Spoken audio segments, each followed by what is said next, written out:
Hey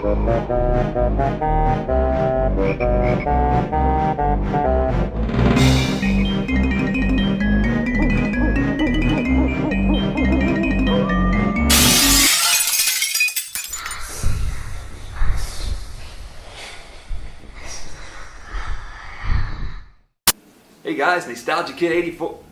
Wait a minute, that is Dr. Nostalgia Kid 84 with you. I've been working on a patient, but thought I would take a break and share with you the special Halloween Excuse me one moment. I've got to go tend to my patient. I'll be right back.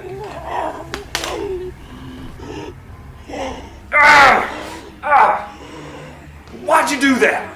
What the?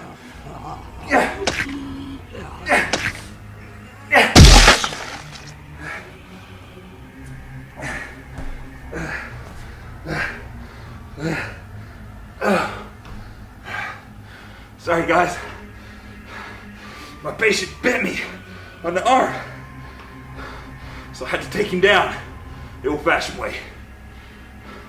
Anyways, like I was saying, this is a special Halloween video. I teamed up with Retro Gaming Maniac. Tell him, RGM. Dang, bro, that doesn't look so good. Are you alright? Oh, sure. I'll be fine. Yeah, I'll be fine. No worries. Anyways, that's right, Nate. We're gonna bring you the top 10 games you need to play this Halloween, or else.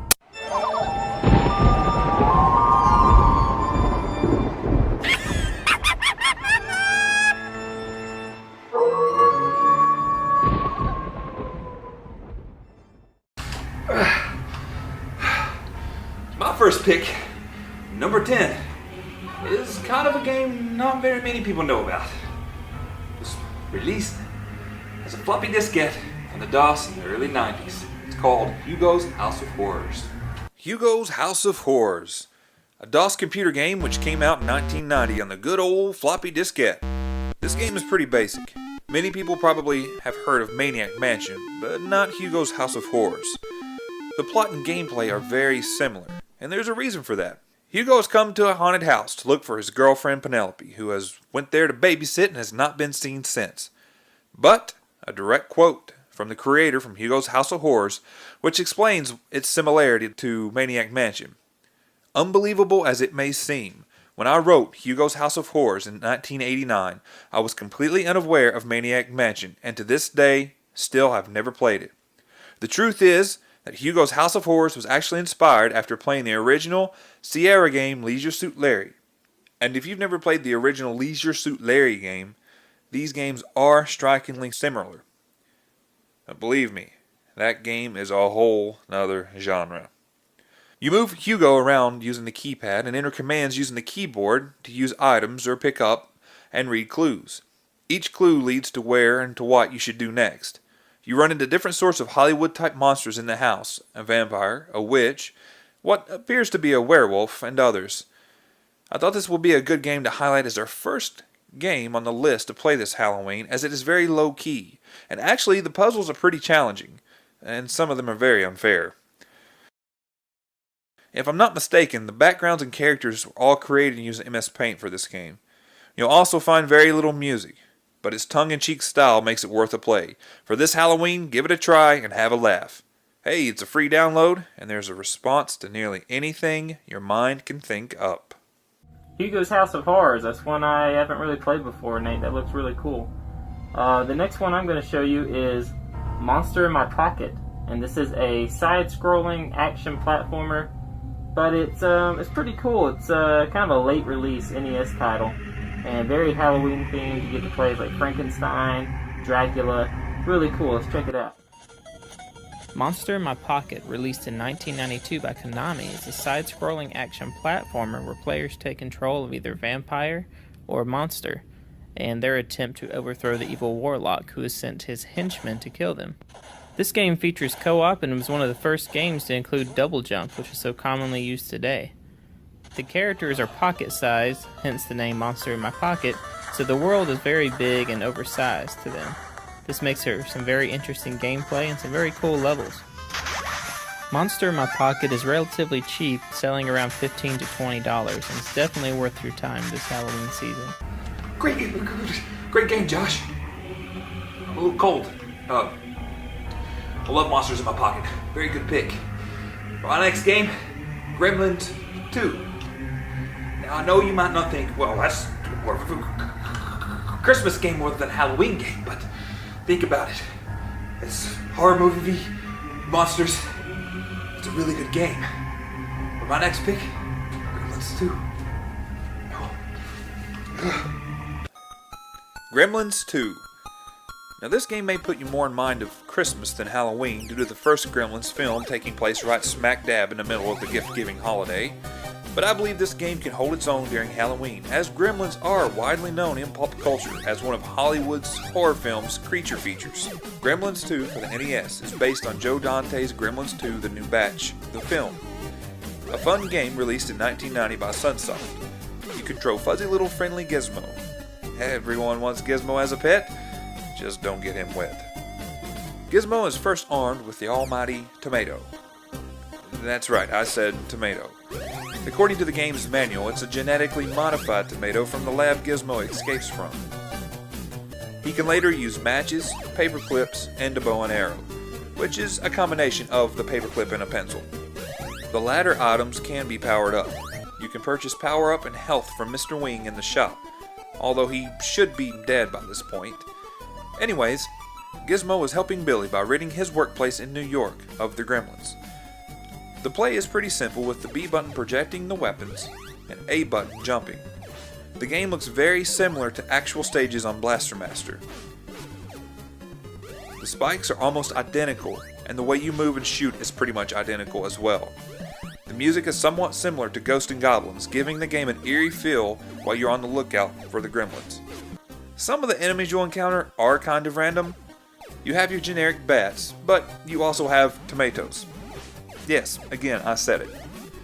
You fight genetically altered tomatoes with your very own altered tomatoes. I guess it takes one to know one? So I urge you to saddle up with some Gremlins 2 during your Halloween playthroughs. A copy of this game will only run you about $10. Pick it up.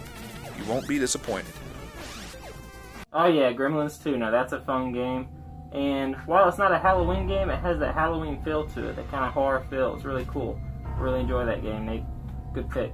Next one up on my list is Hunter the Reckoning for the GameCube. This is a 4-player hack and slash, I guess you would say, where you fight waves and waves of zombies, werewolves, other monsters. Really cool game. Let's check it out. Hunter the Reckoning, released in 2002 by Interplay, is a hack and slash style adventure game where players take control of one of 4 characters, each featuring their own unique abilities. Each character has their own unique weapons, a melee weapon and a long-range weapon. There are also weapons scattered across the level. Players will fight hordes of enemies ranging from zombies to werewolves to other creatures through different levels, including cities and graveyards. With the inclusion of some epic boss battles and 4-player co-op, Hunter the Reckoning is probably one of my favorite games to play with a group of friends. This is one game you definitely need to add to your list of games to play this Halloween. I highly recommend it. Hunter the Reckoning. Good pick, Josh. As soon as I get better, I'm going to try that out. I've never played it, but it looks really cool. My next game, though, is really cool. And you've got to play it this Halloween. It's a franchise, and this series perfected it with number 4. I'm talking about Resident Evil 4. The only game that I've ever played through, beats, and played through it again. Resident Evil 4. It's hard finding the words to compose for this game. In my opinion, it is one of the top 10 best games of all time. RE4 was originally released in 2005 for the Nintendo GameCube. Once again, you are in control of the fan favorite Leon Kennedy. 6 years after the events in Raccoon City in Resident Evil 2, Leon, now a U.S. government official, he is on duty and deployed to a remote area in Europe where he is sent to find the president's daughter Ashley, who has been kidnapped by a cult. Leon's biggest hurdle is that all the villagers have been mutated by the Las Plagas, a mind-controlling parasite which Leon also gets injected with. Leon is stuck trying to rid himself of the Las Plagas and finding the president's daughter. The game brings back and perfects the over-the-shoulder third-person view. It's a phenomenal way to enjoy this game. The aiming system is dialed up from the previous games and the perspective is set at just the right place. Not too far away and not too close up like Resident Evil 5. The Las Plagas enemies are a step up from the regular zombies in the previous games too. They are a smarter AI and can be harder to kill, giving this game a fun challenge. Also new to the series with this game is the quick time events. Don't dare set the controller down during a cutscene or you'll wind up spilling your cereal all over the place like I did the first time through. I forgot about those events every single time and set my controller down. All around, this is a great game and one that comes highly recommended as a playthrough for this Halloween. You can pick up a copy for about $25 in HD for the PS3 on eBay, or, if you like me, swing the $8 instead and get it on the PS2, or $12 on the GameCube, or about $8 on the Wii. For those prices, believe me, it might be worth it to pick it up and have a backup copy for this gem. Oh wow, Resident Evil 4, now that game is awesome. One of my favorite games of all time. I've probably beat the GameCube version at least 4 times, the PS2 version twice. I have not yet played the PS3 HD Remastered yet, so I gotta check that one out. But good pick, Nate. Sure you're okay, bro? You're looking a little pale. Oh yeah, trust me. I'm a little cold, but I'm fine, totally fine. Next up on my list is a game for PS2 called Obscure the Aftermath. And it's a survival horror type game, a lot like Resident Evil. Actually has 2-player co-op. And takes place in a university, and there's like these flowers they're experimenting with, and it causes all kind of craziness, like zombies. Really good survival horror game, and the fact that it has 2-player co-op makes this a definite pick. Let's check it out. Obscure the Aftermath, released in 2008 by Hydrovision, is a survival horror game that takes place in a university after mutated spores are released into the air, turning everyone into mutants. The game features gameplay very similar to Resident Evil, but allows for 2-player co-op. Obscure the Aftermath is a very underrated game in my opinion. It's one that kind of flew under the radar and it's one that I almost passed up. I ended up buying this game just out of impulse and man, I was not disappointed. This is a great game. I believe this game deserves more attention, which is why I'm putting it on my list for top 10 games you need to play this Halloween. You know, suddenly I feel okay again. I feel like a brand new person, like I'm new again, fresh and whole. It's great. I feel wonderful. Anyways, Obscure the Aftermath. Never heard of that game. RGM, I'm glad you picked that one so I could find out about it because it looks really cool. So I'm definitely going to have to try that one out.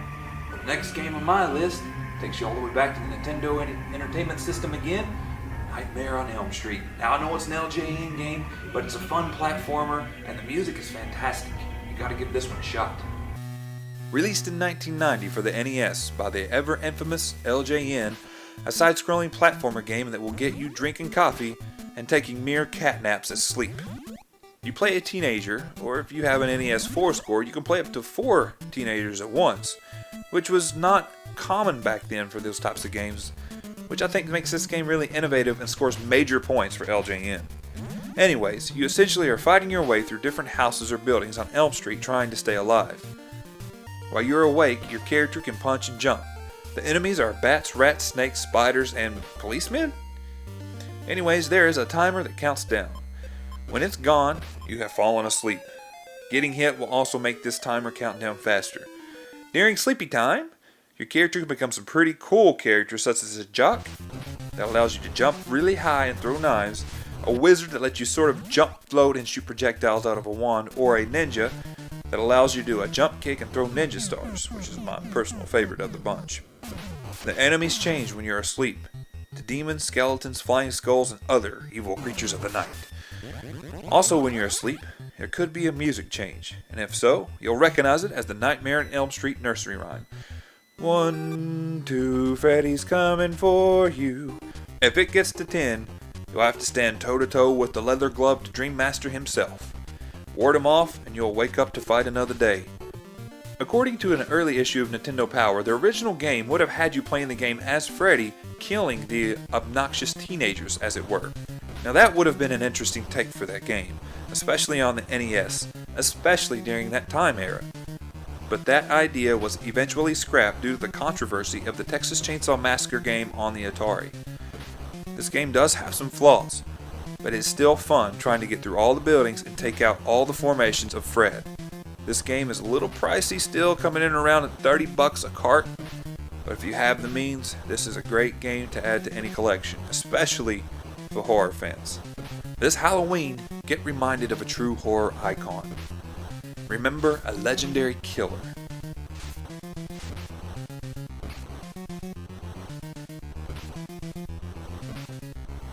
Remembering is how he gets his power. Oh, and remember, Every town has an Elm Street.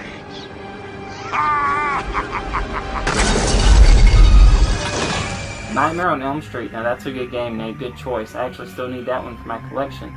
But next up on my list is Splatterhouse for the PS3. And you may be asking yourself why I'm choosing this game versus the release on the TurboGrafx. That's because if you beat this game, which is a remake, you unlock 1, 2, and 3 original Splatterhouse games, including the Japanese unedited version. That's why this is going to be my next pick. So let's go ahead and check this one out. Splatterhouse, released in 2010 by Namco Bandai, is a hack-and-slash style beat-em-up with gameplay very similar to God of War. And a lot of people kind of give this game crap for that, but I don't see an issue with it because it's fun regardless. This game is so cool because it goes real in-depth with the story. It gives you backstory. I mean, it tells you about the characters. And that's something the old originals kind of failed to do. You had a basic story for the originals, you know, like a lot of games, so it's not that, you know, it's not their fault. But you had a basic story about your girlfriend being captured and, you know, taken prisoner in this mansion, and you have to rescue her. But this one, it goes real in depth with the story. I mean, you learn about all the characters, the backstory, everything. So that's one thing I really like about this game. It's a very gory game. It's probably got more blood in it than you've ever seen in a video game before. It's very gory. You can lose your arms. You get like your stomach ripped open, so your gut's hanging out. You can see your ribs, and you can heal yourself. You can actually grow your arm back, or tear your arm off and use it as a weapon. So it's pretty cool. And the fact that after you beat the game, you can unlock the first, second, and third classic Splatterhouse games is awesome, because those games are expensive now, and other than emulation, this is probably your next best way of playing them, really.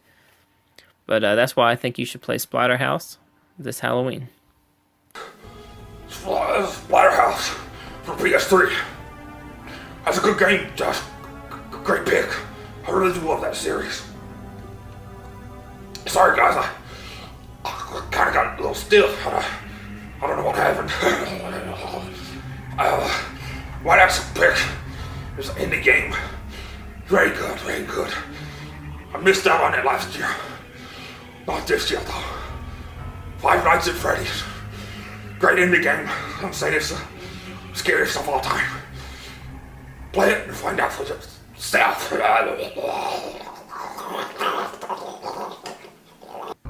Five Nights at Freddy's, claimed by some to be the scariest game ever. An indie survival horror point-and-click game created by Scott Cawthorn and released in 2014 on Steam Engine. The game's title comes from the setting within the game, where you play a newly hired night watchman for a pizza restaurant called Freddy Fazbear's Pizza. It's very similar to a place I used to go to as a kid called Billy Bob's Pizza. It had a bear that I swear looks just like Freddy in this game, and that used to play the banjo. Oh, thank goodness I never went there at night. This game is very simplistic in nature. You start and play in only one room, the security camera room. Your objective is to keep an eye on the animatronics that come to life at night using security cameras. You can access your camera feeds and click the various cameras to view different rooms of the place. When you click from camera to camera, you may notice some of the animatronics have moved from one room to another, getting closer to where you are. If they see you, they will kill you, and most certainly scare the bejeebus right out of you. You only have a certain amount of power that runs the building's electricity, so preserving it from the hours of 12 a.m. to 6 a.m., or your work shift, is of utmost importance. The lights, security camera feed, and the two doors on either side of you both use up power when accessed. Using them sparingly is the name of the game. Seeing the animatronics creep closer and closer does a great job building suspense. And then suddenly, you may click through all the cameras and notice that one or more may not show up on any of them. Act fast! If you do not shut the appropriate door fast enough, you lose the game and likely the pair of underwear you're wearing while playing. I missed out on this game for last Halloween, so there was no chance I was going to this year. And there have been 3 sequels since, so I urge you to go all the way back to the first game and try it out. It's a $5 download on PC or Android and is sure to get you shaking in your boots. It may not be the scariest game of all time, but this game sure does build suspense like no other game I've ever played. This is a definite do not miss for this Halloween if you are looking for a scare. A jump scare! Five Nights at Freddy's. Now that's a good game, Nate. Good choice. Definitely one you need to check out this Halloween for sure. Next up on my list, and last, is going to be Sweet Home on the NES. And this is a survival horror RPG released only in Japan. Now what I have here is a NES reproduction cartridge. And due to its violence and gore and some of the content, it was not released in the US. And it's a survival horror RPG, and many consider this to be the inspiration for the Resident Evil series. And takes place in a mansion, just like Resident Evil. You're kind of locked in the mansion. One you definitely need to check out. Let's go ahead and check it out now. Sweet Home is a survival horror RPG released on December 15th, 1989. The game is based on a movie by the same name. However, it seems in this case the game is way better than the movie. Sweet Home was considered to be the inspiration for the Resident Evil series that we know today. First thing you'll notice when you start this game up is the eerie music, and man is it eerie. This is one of my favorite things about this game. This music makes you feel sad in a way, and it's also haunting at the same time. The story is this: in 1959, Mamiya, a famous artist, went missing in his mansion.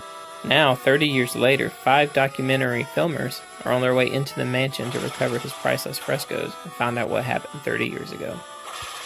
However, after entering the mansion, the door slams behind them, locking them in. Little do they know that this house is alive and contains many monsters, creatures, and ghosts. Sweet Home is a turn-based RPG, and it does feature the random encounters that a lot of people don't like, but it's toned down a lot. There's not too many of them here. Like I said earlier, this game was not released in America. It was only released on the Famicom. So your best bet by getting this game is going to be either emulation or buying yourself a reproduction cartridge that's been translated into English. Of course, unless you know Japanese, then you're all set. One thing I really like about Sweet Home is at the beginning of the game, when you're first starting, you're able to change the names of the people in your party to anything really. Friends, family members. And when you're playing the game, it really makes it more personal. It really sets the tone for the game. I really enjoy that part. Sweet Home is an amazing game, and it's a shame this game was not released in the US originally, but now with reproduction cartridges, emulation, getting yourself a copy or at least being able to play the game is not too difficult. This is one game that you definitely need to play this Halloween, whether you have to emulate it, buy yourself a copy, watch a Let's Play, something. Just play this game, trust me. Alright guys, I hope you enjoyed that video. I know I enjoyed making it. And dang Nate, man, you don't look so good. Yeah, I'm gonna go ahead and call you an ambulance, bro.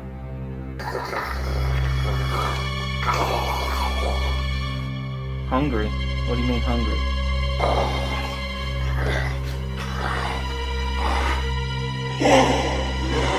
What the heck? Alright guys, I just heard something outside. I'm gonna go check it out real quick.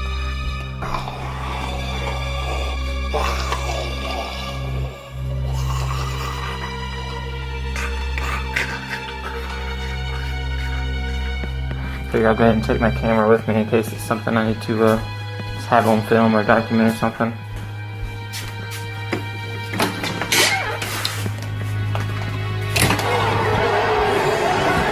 What the heck is that?